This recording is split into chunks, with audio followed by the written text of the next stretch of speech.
And apart from those protesters, thousands of delegates and supporters have already reached Chicago and are set to be in a party mood, as Kamala Harris and Tim Walz will be seen together to officially hop on the road to the White House. Here's how the next 4 days are looking in Chicago.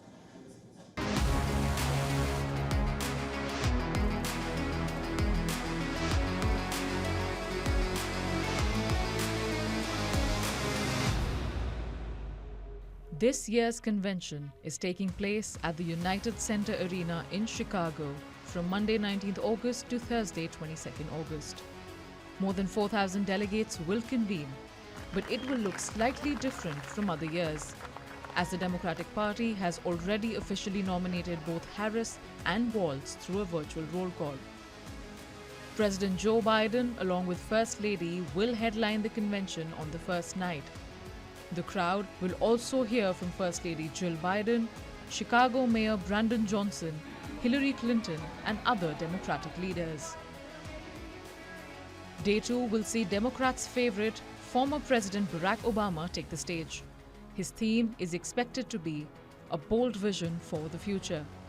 Harris's husband, Douglas Emhoff, is also going to address the convention. Then on Wednesday, the stage will be set for vice presidential pick Tim Walz. He will first be nominated officially and then will address the crowd. Reports suggest former President Bill Clinton and former Speaker of the House Nancy Pelosi might also join him. The convention will conclude with presidential pick Kamala Harris. She is expected to formally accept the presidential nomination and give her speech on the final night dedicated for the future. Some A-listers are also set to grace the occasion. Among the big names are singer and songwriter John Legend, actress, writer and comedian Mindy Kaling, actress Julia Louis-Dreyfus, also American actor and singer Billy Porter.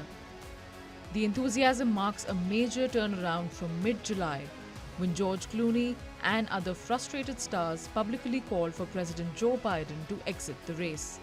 Some had even threatened to withhold campaign contributions to the party. As usual, major TV networks will bring live coverage. But for the first time ever, the convention plans to offer vertical streams of the event on YouTube, TikTok, and Instagram. This will boost viewership from the first time and young voters, a bloc that usually stays away from conventions and debates. Bureau Report, WION World is One.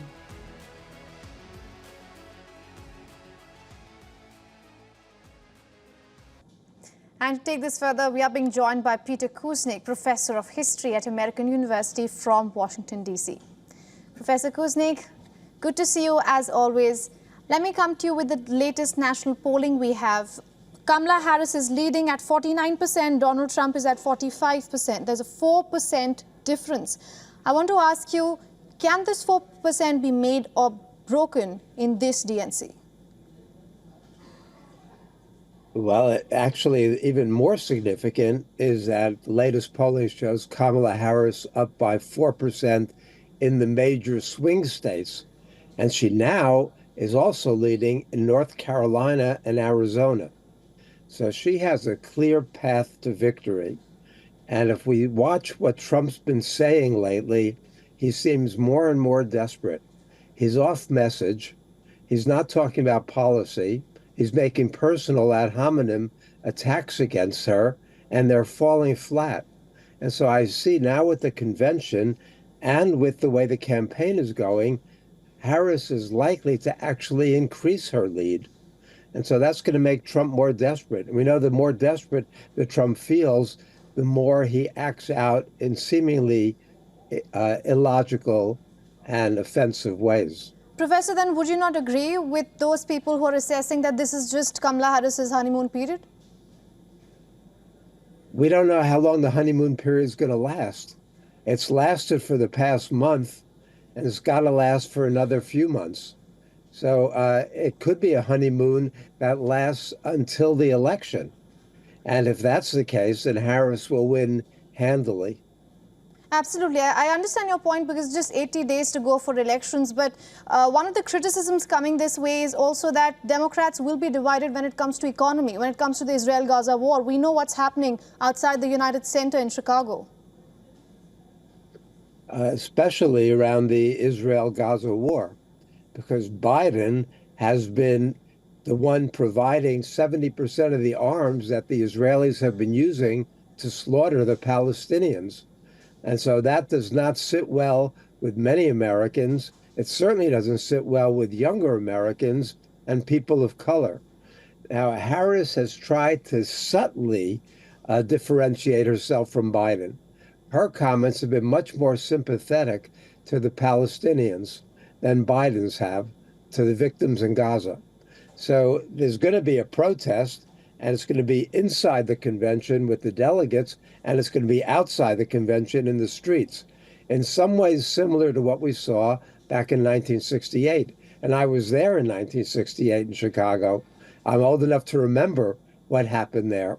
So this is a very important one. And there was also a very important convention in Chicago in 1944, in which Harry Truman got the nomination, despite the fact that 65% of Americans, when they were polled, said they wanted Henry Wallace as vice president. Only 2% said they wanted Truman. So we've got a long history of contentious conventions in Chicago. This is going to be in that tradition. All right, Professor, very quickly, since you mentioned the war in Gaza, I understand that Kamala Harris has been more sympathetic when it comes to, in comparison to in comparison to Joe Biden at least. But do you think being sympathetic when you're on the presidential race is enough, given that experts are saying that there is not going to be any major change when it comes to actual policy? I don't think it's enough, and that's why the people there are protesting. They want minimally not only support for the ceasefire, which is already happening, they want the U.S. to stop providing arms to Israel while this slaughter continues. Many of them see this not only as a slaughter, but as actual genocide. The United States has laws on the book, the Leahy Act, for example, which would force the United States to stop providing those arms to a country that's committing war crimes and this kind of slaughter. However, the Biden administration has not gone along with that. That is one of Harris's main vulnerabilities. Right. I saw it with my students. The younger generation does not accept this kind of moral double standard that the United States is employing. All right, Professor, thank you so much for getting us all those insights from Washington, D.C. Thank you.